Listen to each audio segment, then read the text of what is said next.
मेरे लिए यादगार पल है, क्योंकि आज के दिन ही इसी सदन में विधायक के रूप में शपथ लेने का मुझे मौका मिला था। और यही पवित्र मंदिर है जहां बाबा साहब की विचारधारा को आगे बढ़ाकर हमें आरक्षण जब मिला तो मैं डॉक्टर बना, सर्जन बना, और आज विधायक के रूप में इस पवित्र मंदिर में मुझे अपना वक्तव्य देने का मौका मिल रहा है। अध्यक्ष महोदय, मैं इस अनुपूरक बजट का विरोध करता हूं, क्योंकि मैं मानता हूं यह सरकार जब जब बजट ला रही है उसमें भ्रष्टाचार बढ़ता चला जा रहा है। यह सरकार ने आदिवासी समाज को एटीएम की तरह उपयोग करा है, सिर्फ पैसा लेने के लिए, चाहे कदान हो, चाहे अभ्यारण्य हो, यह सिर्फ आदिवासी समाज को वोट बैंक की तरह उपयोग कर रही है और उनका अधिकार उनको नहीं दे रही है। ट्राइबल सब प्लान का पैसा तो ये दे नहीं पा रहे हैं, तो आदिवासियों का क्या कल्याण करेंगे। मैं कुछ पंक्ति कहना चाहता हूं। मानव जाति पर उपकार है जिनका, वह समाज आदिवासी कहलाता है। जिनके संघर्षों से तपती है माटी, वह समाज आदिवासी कहलाता है। जल जंगल जमीन है मां हमारी, इससे पुराना नाता है। अगर हक हमारा दोगे नहीं तो छीनने का हुनर भी हमें आता है। माननीय अध्यक्ष महोदय, जल जंगल जमीन हमारी मां है और पैसा कानून हमारा हथियार है, पर इस सरकार ने पैसा कानून को कमजोर करने का काम करा है।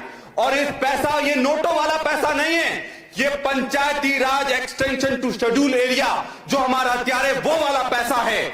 हमारे झाबुआ अलीराजपुर में बड़ी बड़ी खजाने आवंटित हो रही हैं, उनका सर्वे का काम चल रहा है। अध्यक्ष महोदय, मैंने माइनिंग विभाग, मैंने रेवेन्यू विभाग में भी प्रश्न लगाए, तो माइनिंग विभाग कहता है कि हमने सर्वे करवाने के लिए ग्राम सभाओं की अनुमति नहीं है। मैं उनसे बोलना चाहता हूं, क्या यह पैसा कानून का उल्लंघन नहीं है? क्या पैसा कानून को इतनी ताकत नहीं देना चाहिए थी? पैसा कानून जब मध्य प्रदेश में लागू हुआ, भूरिया कमेटी के अनुशंसा पर लागू हुआ, तब उसका यह कहना था कि न लोकसभा न विधानसभा, सबसे बड़ी ग्राम सभा, और आज उसी ग्राम सभा की अनुमति नहीं ले रहे हैं। इसमें न्याय होना चाहिए। रेवेन्यू विभाग कहता है कि अभी सर्वे चालू हुए हैं पर अधिग्रहण नहीं हुआ, पर मैं उनसे पूछना चाहता हूं कि क्या जो अनुमति देते हैं अधिग्रहण, क्या वो पहला कदम नहीं है? मैं ये हमारे सरकार से यह भी पूछना चाहता हूं, क्या ये आश्वासन देंगे कि किसी भी आधिपत्य की जमीन, किसी भी आदिवासी की जमीन अधिग्रहण करने से पहले उनकी सहमति ली जाएगी और पैसा कानून और भूरिया समिति के सिफारिशों का पालन करा जाएगा?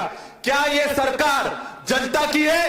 क्या बड़े बड़े उद्योगपतियों की है? मैं सरकार से यह कहना चाहता हूं कि जमीन हमारा आदिवासियों की पहचान है और खेती हमारी आजीविका है। मैं आज इस संविधान के मंदिर में कहना चाहता हूं कि हम अपनी जमीन का एक भी टुकड़ा कॉर्पोरेट कंपनियों को नहीं लेने देंगे, और उसके लिए अगर सड़क पर उतरना पड़ेगा तो पूरी ताकत से हम उतरेंगे।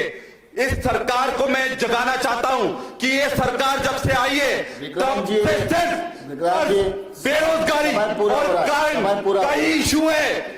मैं मुद्दे पर भी आना चाहता हूं कि पिछले जो सदन में ये जवाब दिया गया कि 6 महीने में 35,000 बेरोजगार बढ़ गए हैं, तो ये और 28 लाख जो बेरोजगार हैं वो रजिस्टर्ड हैं, तो क्या ये सरकार कोई भी पैसा इन बेरोजगारों को देगी? उन 28 लाख बेरोजगारों का क्या होगा? एक बहुत बड़ा आंकड़ा मैं आपके सामने रखना चाहता हूं, किस तरह से आदिवासियों को चूसा जा रहा है, उनका शोषण करा जा रहा है। मैं झाबुआ से आता हूं, वहां शराब का ठेका 250 करोड़ में जाता है, अलीराजपुर में शराब का ठेका 100 करोड़ रुपए में जाता है, और वही जहां पर डिंडोरी में जितने आदिवासी हैं वहां पर ये 25 करोड़ का जाता है। तो क्या सिर्फ मुनाफा कमाने के लिए सरकार आदिवासियों का उपयोग कर रही है और सरकार को बदनाम कर रही है? आपको उदाहरण देना चाहूंगा, वट्ठा एक दुकान है और वट्ठा में 30 करोड़ का ठेका गया एक दुकान में, जहां रहने वाले सिर्फ 1500 लोग हैं। तो मतलब यह है कि हर दिन वहां का आदिवासी 500 रुपए की शराब पी जाता है। क्या ये बदनाम करना नहीं हुआ? मैं ये कहना चाहूंगा, मैं अपनी बात को समाप्त कर रहा हूं कि ये साफ है कि ये सरकार आदिवासियों की हितैषी नहीं है। ये साफ है कि ये महिलाएं इस सरकार में सुरक्षित नहीं है। ये साफ है कि आज बेरोजगार युवा दर दर भटक रहा है। तो मैं चाहूंगा कि आप सरकार से ये वादा लें और उनसे ये आश्वासन लें कि इस सरकार में जो आदिवासियों का